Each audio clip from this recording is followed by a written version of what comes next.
အားလုံးပဲမင်္ဂလာပါ Football Tip by AG Channel ရဲ့နေပြီးတော့ကျွန်တော်ပြန်လည်ပြီးတော့ကြိုဆိုလိုက်ပါတယ်ခင်ဗျာကျွန်တော်ဒီနေ့မှာတော့ကျွန်တော် Italy Serie ပွဲစဉ်ကျွန်တော်၅ပွဲကိုကျွန်တော်သုံးသပ်ပေးသွားမှာဖြစ်ပါခင်ဗျာပထမဆုံးပွဲအနေနဲ့ဒီနေ့ည Super Sunday မှာည6နာရီကန်မယ် Venezia အသင်းနဲ့ Napoli အသင်းတို့ရဲ့ပွဲစဉ်ကိုကျွန်တော်သုံးသပ်ပေးသွားမှာဖြစ်ပါတယ်ခင်ဗျာလက်ရှိမှာအဆင့်19နေရာရှိတဲ့ Venezia ကိုလက်ရှိအဆင့်2နေရာက Napoli က1သိဆိုတဲ့ကျွန်တော် body ကြီးကြောပေးတဲ့ပုံစံကိုမြင်ရမယ်ကျွန်တော်တို့ဂိုးပေါင်းကြီးကတော့နှလုံး80ရှုံးပြသူ head to head ဒီတစ်ချက်ပြန်ကြည့်မယ်ဆိုရင်နာပူလီရဲ့နိုင်တာများတယ်ပဲကျွန်တော် C2 တို့ C1 တို့အဲ့လိုမျိုးနိုင်ထားတာရှိတယ်ကျွန်တော်တို့ဒီလောလောဆယ်မှာတော့ကျွန်တော် Venezia အနေနဲ့အဆင့်19မှာရမှတ်19မှတ်နဲ့ကျွန်တော်တဲစည်းစုံရုံအားပွဲတော့ရုံနိုင်တဲ့ပုံစံလေးတော့ကျွန်တော်မြင်တယ်ဒီနာပူလီကကျွန်တော် injury ပိုင်းရလဲ player တွေကကျွန်တော်ဒီအရန်ကောင်းတဲ့ကစားသမားတွေလည်းကျွန်တော် injury ဖြစ်ထားတာမရှိဘူးအကုန်လုံးကလည်း match ဖြစ်တယ်အဲ့ဒါကိုမှကျွန်တော်တို့အဝေးခွင်းဆိုပြီးတော့ကျွန်တော်ကြေးကြောပေးမှုတော့1သိရီဆိုတဲ့အနေထားမှာဒီကြေးကြောပေးမှုတော့ကျွန်တော်တိတ်မကြိုက်ဘူးဗျသူ့အနေနဲ့တကယ်ကြေးကြောပေးခြင်း150ရှုံးလောက်ထိကျွန်တော် Venezia ကိုပေးလို့ရတယ်ဘာကြောင့်1သိရီဖြစ်တာလဲကျွန်တော်တို့ဒီနာပူလီကအဆင့်1ဆိုပေမဲ့ကျွန်တော်တို့အဆင့်1ကအင်တာနဲ့ရမှတ်ကတမတ်လောက်သာကွာဟမှုဖြစ်တဲ့အတွက်ကြောင့်သူ့အနေနဲ့ကြေးကြောကဖြစ်တာရှင်းရှင်းလေးပေးရမှာဒါပေမဲ့လက်ရှိမြင်နေရတဲ့ဒီကြေးကြောပေးအနေထားရ1သိန်းဆိုတဲ့ဟာကြီးကတော့လုံးဝကိုပြောနေတဲ့အကြိုက်မတွေ့ပါဘူးခင်ဗျဒီရလက်တွေကတော့ကျွန်တော်ဂိုးပေါင်းကြီးနဲ့တွားပြီးတော့တိုက်မယ်ဆိုရင် Z1 11 ZZ ဆိုတဲ့ရလက်တွေကြိုက်ပါဗျဒီညအနေနဲ့ကျွန်တော်အနေနဲ့တော့ကျွန်တော်အဝေးကွင်းကနာပိုလီကိုညင်းပြီးတော့ကျွန်တော် Asian Venezia ကိုတော့ကျွန်တော်ကြိုက်ပါတယ်ခင်ဗျဆက်လက်ပြီးတော့ကျွန်တော်ဒုတိယပွဲအနေနဲ့တော့ကျွန်တော်ဒီည8နာရီခွဲမှာကံမဲ့ဘူလောညာနဲ့လာစီယူအသင်းတို့ရဲ့ပွဲစဉ်လေးကိုကျွန်တော်သုံးသပ်ပေးသွားမှာဖြစ်ပါတယ်ခင်ဗျာဘော်ဒီဂျီအနေနဲ့တော့အင်ရှင်ဘိုလော့ညာက level 30ဆိုတဲ့ဇာတ်လေးကိုပြထားတယ်ဂိုးပေါင်းဂျီအနေနဲ့2မိုက်နဲ့30ဆိုတဲ့ဂျီလေးကိုတော့ကျွန်တော်ပြထားတာမြင်ရမယ်ဗျာဒီပွဲကျွန်တော်ရှေ့ဝေးထူမပြောတော့ပါဘူးဒီပွဲကနှစ်သင်းလုံး9ရနိုင်ကြီးအကောင်းပါတယ်ခင်ဗျာဘိုလော့ညာသူ့ရင်ပွဲမှာ9ရတတ်တယ်လို့ကျွန်တော်ဂိုးလဲပြီးတတ်ပါတယ်ကျွန်တော်နှလုံး30ရှုံးဆိုတဲ့အနေထားမှာကျွန်တော်1-1နေပြီးစကြည့်မယ်ပွဲလေးပဲဖြစ်ပါတယ်ခင်ဗျဒီပွဲလေးကိုကျွန်တော်အနေနဲ့နှလုံး30ရှုံးတာကိုအရှုံးခံပြီးတော့ဗောနော်30ရင်းပြီးတော့ကျွန်တော်ဒီဂိုးပေါ်လေးပဲပေးလိုက်ချင်ပါခင်ဗျကျွန်တော်နောက်ထပ်တစ်ပွဲအနေနဲ့တော့ကျွန်တော်ယူပါလီကနေပြီးတော့ရှုံးမဲပြီးထွက်လာတဲ့ရူမာတင်ရဲ့ပောက်ကွဲမှုကိုတော့ကျွန်တော်ကေဂရီယာဒီအသေးနေတဲ့ကောက်ယူခံစားရမှာဖြစ်ပါတယ်ခင်ဗ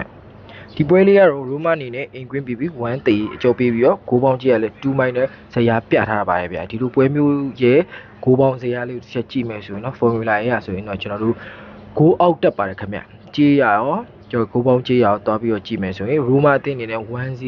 2Z ဆိုရင်ရလက်မျိုးထွက်ပေါ်နိုင်ပါတယ်ခင်ဗျကျွန်တော်အနေနဲ့ဒီပွဲလေးကိုအကျယ်တော့မပြောတော့ပါဘူးခင်ဗျဒီပွဲလေးကိုကျွန်တော်အနေနဲ့ Roma Body ကြိုက်ပါတယ်ခင်ဗျ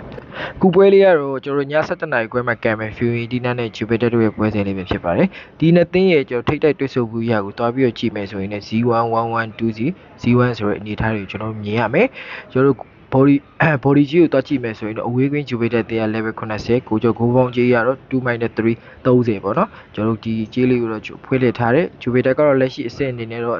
Italy Serie မှာရမှတ်အဆင့်4ရမှတ်52မှတ်နဲ့သူ့အောက်မှာတော့ကျွန်တော်51မှတ်လာစီယူနဲ့ကျွန်တော်50ဘူးလို့ညာလို့ရည်တည်နေတယ်သူ့ရဲ့ပေါ်မှာဆိုရင်တော့ Atalanta ကျွန်တော်58မှတ်ပေါ့နော်ကျွန်တော် Fiorentina ကိုတွားကြည့်မယ်ဆိုရင်လည်းကျွန်တော်သူ့ရဲ့အပေါ်မှာ Roma 46မှတ်သူကတော့အဆင့်9ကျွန်တော်45မှတ်သူ့အောက်မှာဆိုရင် AC Udine ရှိမယ်သူ့ရဲ့အပေါ်မှာဆိုရင်ကျွန်တော် AC ရှိမယ် Roma ရှိမယ်ဗျရမှတ်တွေကတော့ကျွန်တော်အရေးကွာဟမှုရှိမနေတဲ့အနေအထားမှာဒီနေ့ပွဲကလည်းကျွန်တော်ဒီ Juventus ကလည်းရုံးနိုင်တယ်လို့ Fio ကလည်းရုံးသွားမဲ့ပွဲကိုလို့ကျွန်တော်မြင်ပါတယ်ခင်ဗျဘိုလောညာနဲ့လာစီကိုထိတ်တိုက်တွေ့တဲ့အနေထားပါ Juventus အနေနဲ့ရလက်ကောင်းအောင်ကျွန်တော်စားဆောင်မယ်ဒါပေမဲ့လည်းကျွန်တော်ဒီပေါ့နော်Fiorentinaအနေနဲ့တွားပြီးတော့ကြည့်မယ်ဆိုရင်လည်းသူ့ပေါ် Roma နဲ့ AC ကိုကျွန်တော်တို့ဒီပွဲနိုင်အမှတ်ကကြောတက်မှာဆိုတဲ့အတွက်ကြောင့်သူ့ရဲ့အင်ကွင်းပြကျွန်တော်ရုံးလာနိုင်ခြင်းရှိတယ်ဗျဒီပွဲကိုတော့ကျွန်တော်အနေနဲ့တော့ကျွန်တော် body ကိုတော့မတော်တော့ပဲနဲ့ကျွန်တော်တို့ဂိုးပေါင်းလေးကိုတစ်ချက်ကြည့်မယ်ဗျ2မိုက်နဲ့30 ZZ11 ပဲဗျကျွန်တော်ဒီပွဲခံမှန်းချက်အရာတော့ကျွန်တော်ဂိုးအောက်လေးပဲကြိုက်တယ်ဗျနော်ကျွန်တော် Italy Serie ပွဲစဉ်ရဲ့နောက်ဆုံးပွဲတစ်ပွဲဖြစ်တဲ့ Atalanta နဲ့ Inter Milan ပွဲစဉ်ကိုကျွန်တော်သုံးသပ်ပေးသွားမှာဖြစ်ပါတယ်ခင်ဗျဒီပွဲလေးအနေနဲ့ကျွန်တော်အတ္တနဲ့အင်တာကတော့ကျွန်တော်တဲပေါက်ပြီးတော့ခိုးပေါင်းကြီးရနှလုံးတရားရှုံးဆိုတဲ့အနေထားကိုပေါက်တယ်ဒီအတ္တလန်နာရဲ့အရှိပွဲကိုတွားကြည့်မယ်ဆိုရင်လည်း Juventus ကိုသူ့အိမ်ကွင်းမှာကျွန်တော် 4Z Z4 ဆိုတဲ့ရလက်ကြီးတယ်ကျွန်တော်တီးထားတဲ့အနေအထားကိုကျွန်တော်မြင်ရမယ်အင်တာလည်းလက်ရှိ CD ရဲ့ CDA ပါတော့တအားကျန်းတဲ့အသင်းပဲလုံးဝ CDA ရဲ့အကောင်းဆုံးအသင်းလို့ပြောရမယ်ဒီအတလန်နာလည်းတကယ်ကောင်းတဲ့အနေအထားမှာဗျဒါပေမဲ့ဒီနှစ်သင်းရဲ့ကျွန်တော် body shape လေးကိုသွားပြီးတော့ကြည့်ရမယ်ဆိုတော့ဒစ်တဲ့ဗျထန်ကိုအနီးဒါကတော့ကျွန်တော်နှိပ်ကင်းကြေးပေါ့နော်ဆိုတော့အနီးကထပ်ပြီးတော့သွားမယ်ဆိုရင်တော့ကျွန်တော်ဒီအတလန်နာကပဲကျွန်တော် level 10ပြ20လောက်ပေးလို့ရမယ်ဗျကျွန်တော်ဒီပွဲတော့ထူးထူးခြားခြားဘာမှပြောစရာတော့မရှိပါဘူးနှစ်သင်းစလုံးရဲ့အဆင့်ရလဲအင်တာလက်ရှိအဆင့်162မှတ်အတလန်နာအဆင့်358မှတ်ဆိုတော့တကယ်ကိုအကျိတ်နဲ့ရှင်ပြိုင်ပြီးတော့ကိုးအောက်သွားမယ်ပွဲလေးတစ်ပွဲလို့ကျွန်တော်မြင်ပါတယ်ခင်ဗျနှလုံး100ရှုံးမှာတော့ကျွန်တော်ကိုးအောက်လေးနဲ့ပဲရင်းနှီးတင်ပါတယ်ကျေးဇူးအများကြီးတင်ပါတယ်ခင်ဗျဒီနေ့ကျွန်တော်တွေစီအီတလီစီးရီးရဲ့ပွဲစဉ်တွေပြောပြပေးတော့တာပဲဖြစ်ပါတယ်ခင်ဗျဟုတ်ကဲ့ခင်ဗျာဒါကတော့ကျွန်တော်ဒီညခံမှန်းပေးသွားတဲ့ EDD series ရဲ့ကျွန်တော်ပွဲစဉ်5ပွဲပဲဖြစ်ပါတယ်ခင်ဗျာကျွန်တော်ရဲ့ channel လေးကိုကျွန်တော်ကြိုက်တဲ့အားပေးပဲဆိုရင်တော့ like and subscribe လေးနှိပ်ထားပေးဖို့ကျွန်တော်မမေ့ပါနဲ့ခင်ဗျာလာရောက်ကြည့်ရှုပေးကြတဲ့တယောက်ချင်းတိုင်းကိုကျေးဇူးအများကြီးပဲတင်ပါတယ်ခင်ဗျာ